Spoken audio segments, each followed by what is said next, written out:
Right, we've been talking about self-management, and I've gone on and on about this.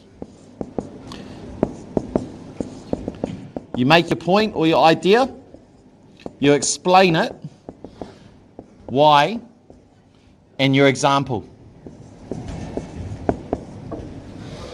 Now, it is very important that your example is about your physical activity, not about your schoolwork, not about your home life, not about this, not about that. It's got to be about your physical activity.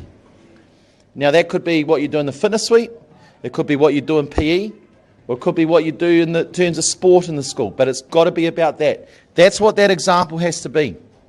And a lot of you have done this, but you have got no example from your physical activity. So you must go back to your work and check that. Is there any questions about that?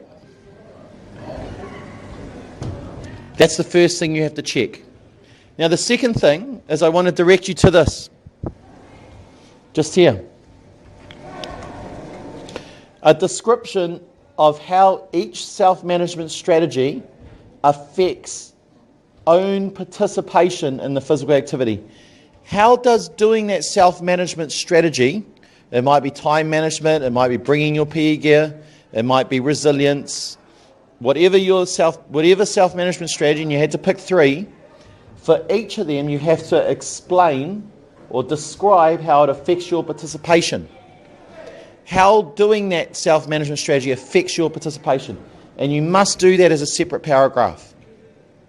So you might have 3 self-management strategies, but you have 6 paragraphs. Because after each of them, you have to explain the effects on your own participation in physical activity. And generally the effects is that it enables you to do it, to participate. For example, the rugby league game out there. If you didn't bring your mouth guard, you couldn't play.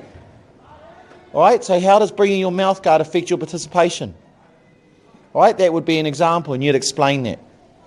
How does resilience affect your participation? How does seeking feedback, if you seek feedback from me about what you're doing, how does then that affect how you participate, how you do things? You have to explain that. Because if you don't do that, you can't get the credits. Because that's part of what we do here. Now, your writing's excellent. There's no one here that can't write, and that's ideal. We're all very good writers. We're all very strong writers. We've got lots of great ideas. We're explaining pretty well. We're all explaining pretty well. But we haven't got our examples right for a lot of us because we're not talking about physical activity. And we have to explain the outcomes, like how does it affect your participation? That's really important.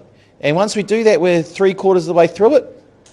And then we're going to get a load of NCA credits. And that'd be marvellous because now we're getting qualifications that are going to stay with us forever, aren't they? Now, who's got questions? Who's got questions now?